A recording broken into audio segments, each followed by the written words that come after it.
Hi, this is Ann McKenzie. I'm going to talk to you about a subject today that many of you have probably experienced. It's finding a new life after loss. This could be death or divorce or some other thing. But I know that you probably experienced this sometime in your life, and when this involves death or divorce, it can be extremely difficult to find your way out of the grief. Even though friends mean well, a lot of times the things they say sound like a foreign language. You don't even know what they're talking about because they're telling you stuff and you're like, what are you saying that for? But and sometimes we feel like we should already be over it, but we can't seem to move forward. And other times we jump into something new without even really taking time to grieve. So that's not so good either. In my life, I lost my dad at 19 and my mother at 29. And I was very close to both of them. So when I lost my father, until I lost my father, I thought I could do anything in this world as long as I worked hard. But I realized that I couldn't control everything. So I was an eternal optimist, and I still am very optimistic, but I've added a little realism to my life. And then my mother went into a coma, and 4 days later she passed away, and I never got to speak to her. So I became very depressed. I didn't want to go out and socialize. I didn't want to do anything. And if anybody knows me, that's not me. But about 3 months after she passed away, her spirit came to see me, and I literally woke up the next morning my old self. So I knew that I needed to talk to her, and this is the way I got through this.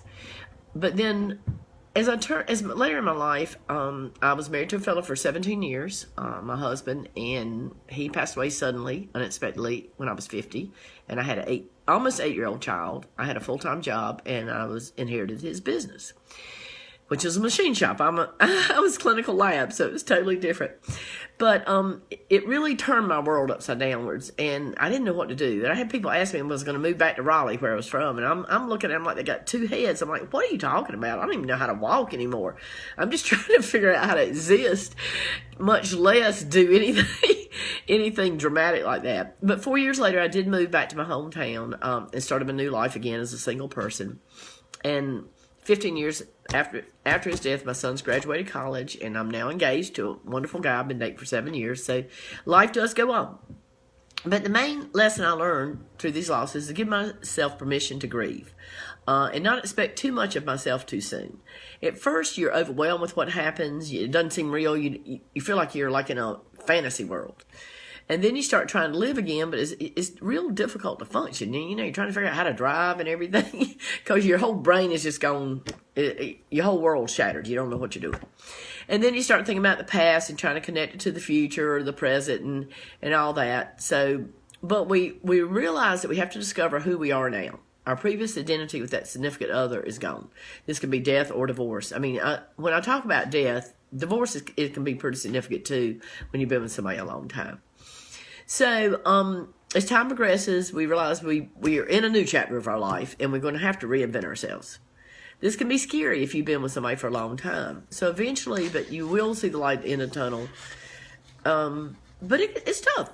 And if you have children and a spouse dies, that's really tough. Or children and a divorce, it's hard to maneuver that. So I was going to mention a book I read recently. It's called Finding Daylight After Loss Shatters Your World, 7 Choices. And it's by Elizabeth Neilad. I think this is really insightful.